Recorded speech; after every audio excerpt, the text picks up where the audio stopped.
एक scenario imagine करो, आप किसी जॉब कर रहे हो, ठीक है, कोई एक कंपनी में आपका ड्रीम जॉब मिल गया है।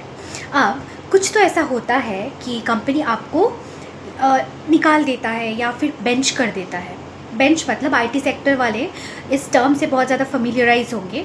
बेंच कर देना मतलब जब एम्प्लॉयज़ बहुत ज़्यादा हो जाते हैं तो उनको बिठा दिया जाता है, कुछ महीनों के लिए सैलरी दिया जाता है, अगर फिर उनको वापस चाहिए तो ले लेते हैं, नहीं तो उनको बोल दिया जाता है कि कोई और चीज़ देख लो।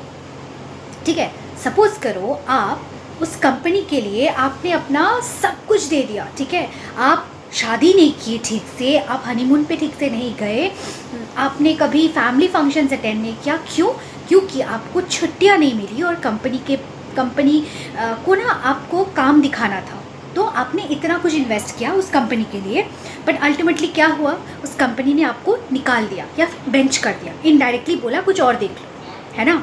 तो आपने उस कंपनी के लिए काम किया लेकिन कंपनी ने आपको निकाल दिया। अब आपका जो वो ग्रोथ हो रहा था कंपनी में आपके काम की वजह से वो रुक गया, है ना। लेकिन अगर मैं कहूँ कि ऐसी भी चीज़ है जहाँ पे अगर आप दिन रात मेहनत करोगे तो आप अनस्टॉपेबल बन जाओगे, आपका ग्रोथ कोई रोक ही नहीं पाएगा, तो आप क्या करोगे? पता है वो चीज़ें क्या है?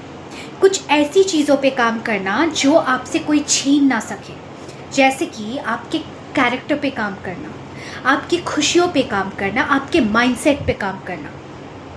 जब आप अपनी खुशियों पे, अपने माइंडसेट पे, अपने कैरेक्टर पे, अपने वाइब्रेशन पे, अपने थॉट्स पे काम करने लगते हो ना, तो आपसे वो जो खुशी है, वो जो ब्लीस है, कोई नहीं छीन पाता है। और एक बार जब आपके माइंड ने काम करना स्टार्ट कर दिया, तब एक्सटर्नल वर्ल्ड से भी आपसे कोई कुछ नहीं छीन पाएगा, क्योंकि माइंड में जो होता है रियलिटी में हम वही अट्रैक्ट करते हैं।